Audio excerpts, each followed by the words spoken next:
আচ্ছা, বলুন তো, ফ্রান্সের ফুটবল প্লেয়ারদের মধ্যে আপনি চকলেট বয় কাকে বলবেন, বলতে পারেন? তবে আমি চকলেট বয় হিসেবে গ্রিজম্যানকেই বলবো। আজকের আমার এই ভিডিওটা গ্রিজম্যানকে নিয়ে একটু আলোচনা সমালোচনা হবে। গ্রিজম্যান সে এমন একজন প্লেয়ার যে সবসময় নিজে অন্ধকারে থেকে দলকে আলো ছড়িয়ে গেছে, এমন এক প্লেয়ার হচ্ছে গ্রিজম্যান। গ্রিজম্যান তার সময়ের অন্যতম সেরা ফুটবলারদের একজন। ফ্রান্সকে 2018 সালে বিশ্বকাপ জেতানোর পিছনে অন্যতম ভূমিকা রেখেছেন এই চকলেট বয়। চাইলে ইউরোপের যে কোনো ক্লাবে নিজের ক্যারিয়ার গড়তে পারতেন, কিন্তু নিজের সেরা সময় বেছে নিয়েছেন অর্জনের দিক থেকে পিছিয়ে থাকা অ্যাথলেটিকোকে। এরপর যে চেষ্টা করেননি তা নয়, তিনি বার্সেলোনাতে গিয়েছেন, কিন্তু বার্সেলোনাতে ঠিকঠাক মতো সেট করে নিজেকে নিতে পারেননি। বার্সেলোনাতে হয়তোবা 2-3 সিজন খেলে আবার তিনি অ্যাথলেটিকো মাদ্রিদে চলে এসেছেন, কিন্তু সেসব এখন অতীত হতে চলেছে। চলতি মৌসুমের শেষে ইউরোপিয়ান ক্লাব ফুটবলের ইতি টেনে গ্রিজম্যান চলে যাবেন যুক্তরাষ্ট্রের ক্লাব অরল্যান্ডো সিটিতে। লা লিগার এখনও 4টি ম্যাচ বাকি আছে তার, কিন্তু ইউরোপিয়ান অধ্যায় শেষ হয়ে গেছে গতকাল রাতেই।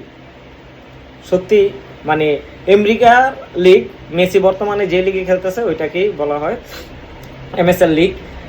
দেখেন, গ্রিজম্যান এমন একটা প্লেয়ার, তাকে নিয়ে কোনো সমালোচনা করা যাবে না। সে তার যে জায়গায় গেছে তার সবটুকু দেওয়ার চেষ্টা করছে, কিন্তু গতকাল রাতে তার অ্যাথলেটিকো মাদ্রিদের সাথে তার মানে ইউরোপিয়ান লিগের শেষ খেলা ছিল। গতকালকে আমরা সবাই জানি যে অ্যাথলেটিকো মাদ্রিদ হেরেছে আর্সেনালের সাথে, চ্যাম্পিয়ন্স লিগের ফাইনাল থেকে ছিটকে গিয়েছে। কিন্তু হতাশ, এখন পর্যন্ত ইউরোপিয়ান ক্লাবের কোনো শিরোপা জিততে পারেনি, মানে চ্যাম্পিয়ন্স লিগের শিরোপা জিততে পারেনি। অ্যাথলেটিকো গ্রিজম্যান ট্রফি ক্যাবিনেট তার সেই শূন্য দৃষ্টির মতোই বেশ ফাঁকা ফাঁকা। 2 দফায় মাদ্রিদের ক্লাবটিতে 10 মৌসুম খেলে 1টি ইউরোপা লিগ, 1টি উয়েফা সুপার কাপ, 1টি স্প্যানিশ সুপার কাপ জিতেছেন। প্রত্যাশার তুলনায় প্রাপ্তি বলতে গেলে কিছুই নাই। বিশেষ করে লিগ ও চ্যাম্পিয়ন্স লিগ জিততে না পারায় দগদগে ক্ষত আরও অনেক দিন পুরাবে গ্রিজম্যানকে। একটা প্লেয়ারের জীবনে কি লাগে ভাই? একটা ওয়ার্ল্ড কাপ জিতছে, আর তো কিছু লাগে না। আমার মনে হয় না যে আর কিছু লাগে। এটা হচ্ছে যে সাংঘাতিক তারা বিভিন্ন আলোচনা সমালোচনা করে, কেন সবাই কি সব কিছু অর্জন করতে পারবে? আমার মনে হয় না। ওসব দৃষ্টি থেকে দরকার নাই।